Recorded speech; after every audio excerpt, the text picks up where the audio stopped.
রাত পোহালেই রবি ঠাকুরের জন্মদিন, আর তার জন্মদিন উপলক্ষে আমার এই ছোট্ট প্রয়াস। অনেক কিছুই করতে ইচ্ছা করে, আবার অনেক কিছুই করে ওঠার সুযোগ সময় কোনোটাই হয়ে ওঠে না। তাই ছোট্ট করে আমার এই পরিবেশনা। আমি নিয়ে নিয়েছি ডোমসের কালার, আর সেটার সাহায্যে আমি সুন্দর করে বক্স বক্স প্যাটার্ন ক্রিয়েট করে নিয়েছি।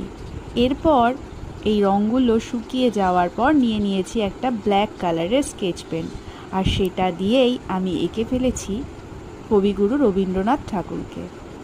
তো আমার এই ভিডিওটা যদি তোমাদের একটুও ভালো লেগে থাকে তাহলে অবশ্যই আমার ভিডিওটাতে একটু লাইক করো আর কমেন্ট করো, আর চ্যানেলটাকে সাবস্ক্রাইব করো, আর বেল আইকনটা ক্লিক করে অবশ্যই পাশে থেকো। দেখা হচ্ছে নতুন ভিডিওতে। তোমরা রবি ঠাকুরের জন্মদিনে কী কী করলে সেটাও আমাকে কমেন্ট করে জানিও। এখনকার জন্য টাটা।